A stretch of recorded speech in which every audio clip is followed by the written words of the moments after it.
Problem we'll have here is each morning coming up here, the cloudiest part of the night appears to be right when these things are peaking. That's tough. I know. Now, next week, we got some great setups in terms of overnight skies for the conjunction of the planets and as the planets line up. So I think we're going to have some pretty good viewing here. So late April sky, very busy. As they mentioned, the Lyrid meteor shower, this peaks tomorrow night into Saturday morning, just 10 to 15 an hour. Could be cloudy, though, but about 3, 4, 5, 6 a.m. is your best bet on that. Before sunrise in the southeast sky, next week we're going to see the brightest Venus and Jupiter lining up with Mars and Saturn.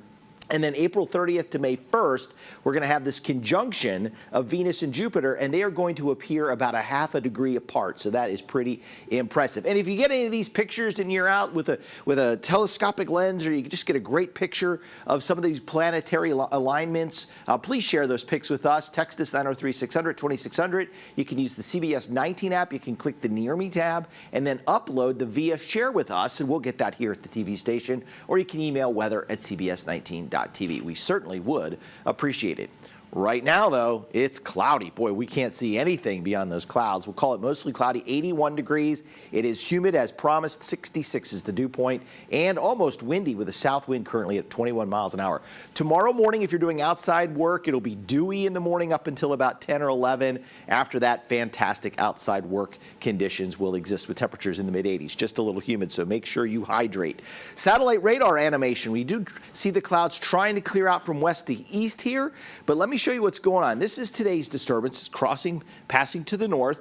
We've got another big storm off the west coast, but as that storm builds, high pressure over Florida intensifies and what we call retrogrades, or it moves back from east to west. And as that happens by Friday, that sort of shoves this storm, slows it down to the west, and then forces it to move farther to the northwest. So we're warm, we're dry, we're humid through the weekend with southwesterly winds aloft, bringing in plenty of moisture.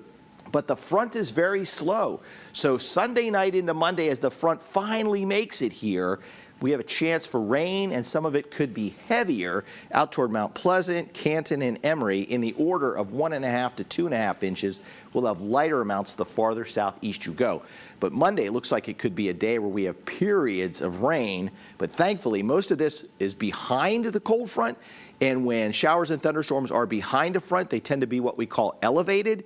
And hail is really your biggest threat, and it's really just marginally large hail, about the size of quarters. So humidity stays cranked up through about Sunday into Monday. Then the middle part of next week, as the sky clears and makes way for that great visibility for the planets, it'll be really nice next Wednesday. All right, allergy index today, tree pollen high, mold spores were moderate. Grasses and weeds were on the low side. All right, bit foggy and dewy tonight. It'll be a warm night as we drop to around 68. We'll have south-southeast winds at around 10 miles an hour. Overnight lows will range from the upper 60s in the Arklatex to upper 60s over deep East Texas. So everybody in the same ballpark. It'll also be breezy and humid with patchy areas of fog. Here's your Baylor Scott and White Texas Pine Joint Hospital 7-day forecast. Morning clouds, afternoon sun tomorrow up to 86. Copy and paste that on Friday. You can really copy and paste that on Saturday with just maybe a little bit of morning mist.